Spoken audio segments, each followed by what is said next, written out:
Hello everyone. There are two ways to arrange information in Canvas. One way is known as pages and the other way is known as modules. I prefer modules, and so that's how our class is laid out. I want to show you what you can expect for each weekly module, and so I've picked weeks 2 and 3 because they're representative of what you're going to see most weeks. And so at the top of week 2 module we have materials. The materials basically is where you'll find the PowerPoint slides. And so before each class, you're going to want to do the assigned reading to prepare. And you can do that either by perusing the PowerPoint slides that are in Canvas or by looking at the textbook. They cover more or less the same content. You can look at one or both. Just figure out what works for you and do that. Below the materials, we have the worksheets section. So unfortunately, at the time of making this video, I don't have the worksheets edited and ready to go yet.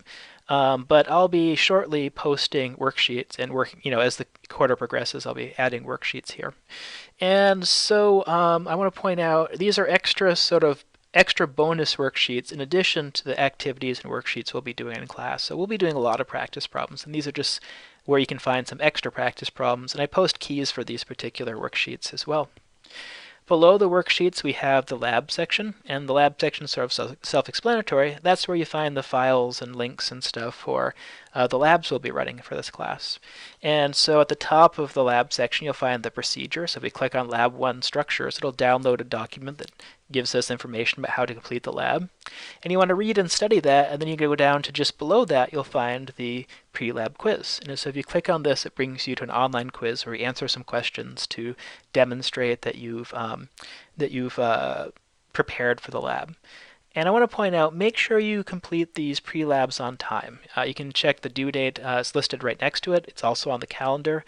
They're generally due by midnight the night before the lab. And this is very important because I don't accept late pre-labs. So if you don't get it done, then you don't get credit for it. So pay close attention to that. And just below the lab section, we have the mastering homework. And so mastering, you may be familiar with if you took Chemistry 121. It's just an online homework web page. And so you're going to want to go there and complete some assignments.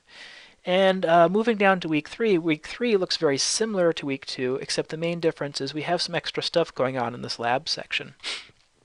So essentially, some of the labs you'll be turning in paper reports, and some of the labs you'll be turning in electronic reports. And for a lot of the ones you turn in electronic reports, you'll find this report template below the pre-lab quiz. And so the report template's just what it sounds like. It's a template. You open it in Word and you enter your information and you create a lab report that way. And once you've completed the template to create your lab report, you're going to be uploading it to this link below, this report upload, and I'll essentially receive an electronic version of your lab report, and I'll be grading it online and leaving comments for you. So again, some of the labs have this electronic upload, some of them don't. Just look in the module to see which type of lab it is that week. So hopefully that clarifies a bit about how the modules work in this class.